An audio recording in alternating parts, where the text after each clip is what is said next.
మీ business ఏదైనా మీ ఊర్లో promotion చేయాలంటే అది సుమన్ టీవీతోనే సాధ్యం. ఇప్పుడే సంప్రదించండి. నా పేరు హరికృష్ణ, శ్రీ సత్యసాయి జిల్లా పిఎస్సిఎస్ ఎంప్లాయీస్ యూనియన్ జిల్లా ప్రధాన కార్యదర్శి.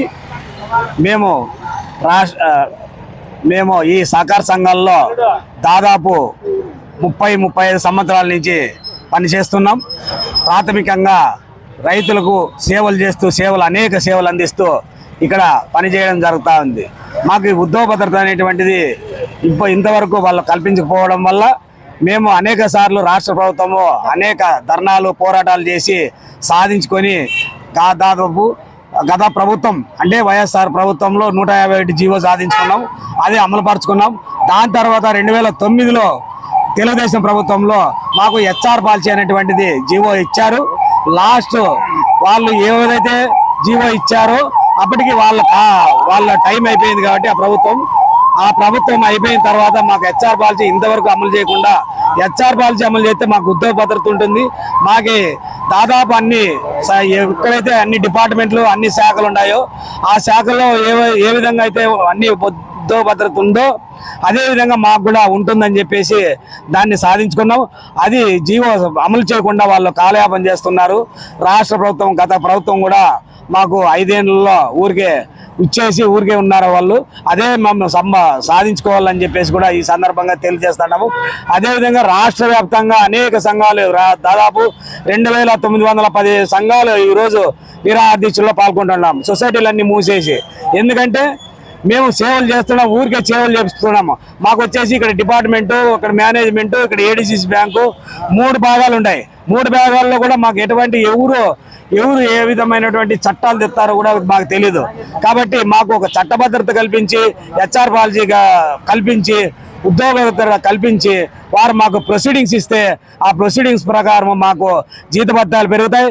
దాదాపు 60 నుంచి 68 వేల రూపాయలు మాకు జీతాలు వస్తాయి. కాబట్టి ఆ జీవోను సాధించి వాళ్ళకు మాకు హెచ్ఆర్ పాలసీ సాధించి ఇస్తారని చెప్పేసి కూడా ఈ సందర్భంగా తెలియజేస్తున్నాం.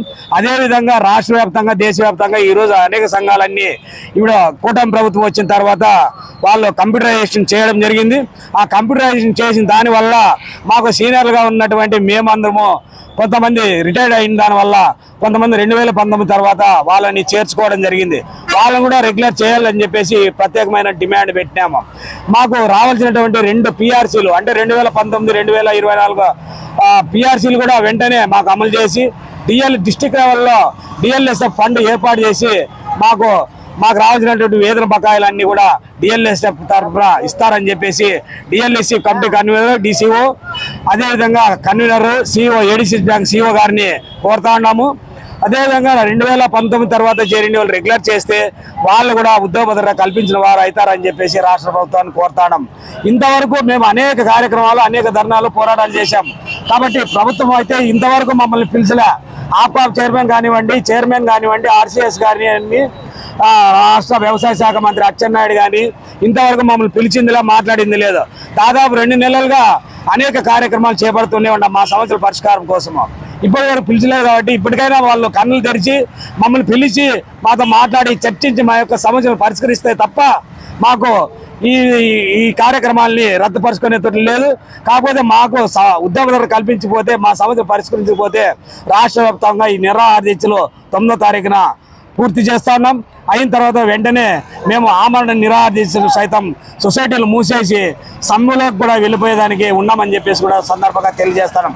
అదేవిధంగా వాళ్ళు ఏమంటున్నారు, ఫస్ట్ మైక్ ట్రాన్స్ఫర్ చేస్తాము, ఈ సొసైటీ నుంచి వేరే జిల్లాకి వేరే సొసైటీలు పోవాలంటున్నారు.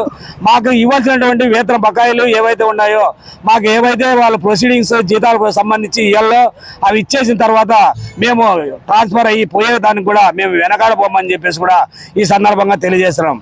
దాదాపు ఉన్నటువంటి సహకార సంఘాల్లో ఉన్నటువంటి యూత్ ఉన్నారు.